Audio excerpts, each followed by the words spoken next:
बिहार की जनता इतना कमज़ोर दिमाग का नहीं है कि जिसको वो ठग सकते हैं।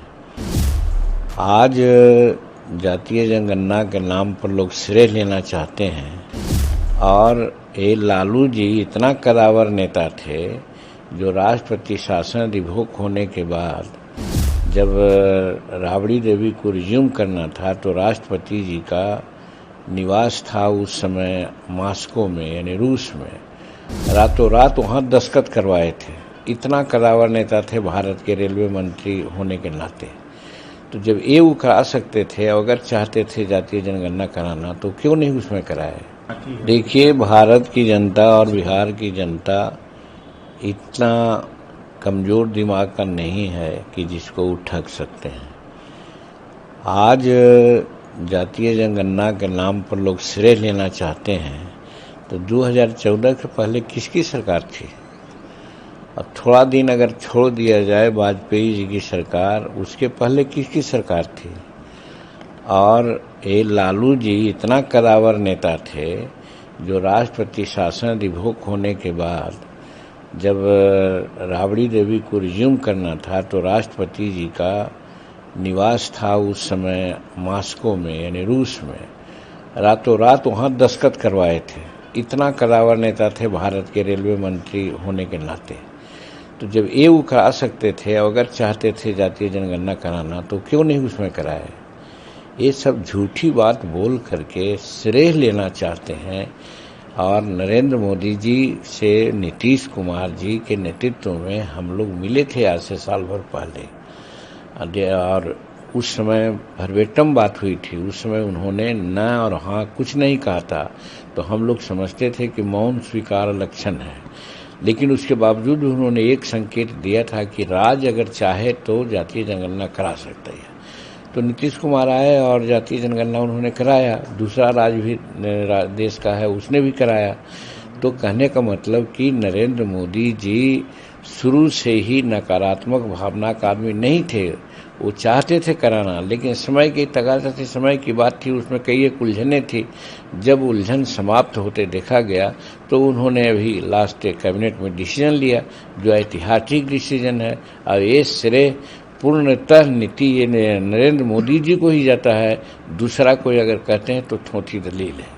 आज इंडिया अलायंस की बैठक थी सर पटना में, पर कोई नतीजा सामने नहीं आ रहा। लगातार बैठकें चल रही हैं इंडिया अलायंस की। सर आप यही जोड़िए, हम तो बहुत पहले कहे थे कि एनडी के लोग जो हैं सिर्फ सत्ता के लिए आपस में लड़ रहे हैं, कौन प्रधानमंत्री हो कौन मुख्यमंत्री हो। तो इसके लड़ाई में तो निश्चित है कि अनेक प्रकार का मत है, अनेक प्रकार का मतभेद है। तो इसलिए ये 3 बैठक चाहिए, तीसरी बैठक हुई ना, और भी 3 बैठक होगी तो भी लोग नहीं से लोग कहेंगे कि यहाँ तेजस्वी प्रसाद बिहार के मुख्यमंत्री हों। और तेजस्वी प्रसाद थोप रहे हैं लोगों पर अपना विचार और पहले ही डिक्लेयर कर रहे हैं कि बिहार के मुख्यमंत्री हम होंगे। तो कहने का मतलब कि अपने गाल बजाने से कोई फ़ायदा नहीं होता है। न तो एनडी के लोग उनको चाहते हैं और न बिहार की जनता उनको स्वीकारेगी, क्योंकि बिहार की जनता उनके पिताजी और माताश्री का राज देख चुकी है, यहाँ के लोग जनता। और उस समय जो जंगल राज था, हम लोग नहीं कहा था, कोर्ट ने कहा था, हाई कोर्ट ने कहा था, उस जंगल राज की पुनरावृत्ति बिहार के लोग नहीं चाहेंगे। इसलिए हम समझते हैं कि अच्छा संकेत है कि कांग्रेस वाले लोग, अन्य लोग जो एनडी में हैं, उनको नेता मानने को तैयार नहीं है। पाकिस्तान से सारे इंपोर्ट्स को बंद कर दिया गया है भारत सरकार के जरिए से, कैसे देखते हैं? हम समझते हैं कि जो पहलगामा में घटना हुई आतंकियों के द्वारा, वो बर्बर और निरीह लोगों के साथ कायरनामा घटना हुई थी। ऐसी घटना कायर ही लोग करते हैं। अब घटना घटी तो उसका जवाब ही देना चाहिए। नरेंद्र भाई मोदी जी मधुबनी के जो जनसभा थी उसमें संसार को संदेश देने का काम किया था कि उन लोगों ने जो हरकत की है उनको ऐसा जवाब देंगे जिसकी वो कल्पना नहीं कर सकते हैं। तो उसी दौर से आज एक से एक, चाहे सिंधु नदी पानी का मामला हो या और सब ट्रीटी है, उसके करके पहले उनको सख्ता हाल कर रहे हैं, कमज़ोर कर रहे हैं। और समय आने पर कुछ और बड़ी कार्रवाई भी हो सकती है। कहने का मतलब पाकिस्तान जो उस्काया है आतंकवाद के लिए, और पाकिस्तान के अलावे भी कोई और जो उस्काया होगा, उसको भारत छोड़ेगा नहीं। भारत अब सशक्त है और संसार के लोग भारत के कदमों की सराहना कर रहे हैं। मोरल समर्थन है, संयुक्त राष्ट्र संघ के लोग भी समर्थन कर रहे हैं।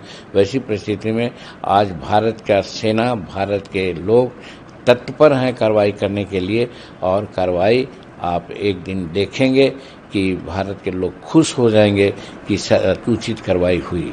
सर, राजद सांसद सुधाकर सिंह कह रहे हैं कि इतना विलंब क्यों हो रहा है, नपुंसकता दिखा रहे हैं कार्रवाई करने में, नहीं कार्रवाई कर सकते तो इस्तीफा दे दें प्रधानमंत्री। वो कौन आदमी होते हैं, एक दिन के वो हैं, क्या उनका अनुभव है, और जो कहेंगे वही किया जाएगा।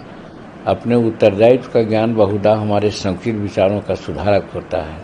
जब उत्तरदायित्व जब जिस पर होता है वो समझ के देखता है, पहले डराता है, धमकाता है, नहीं होता है तो लास्ट में काम होता है।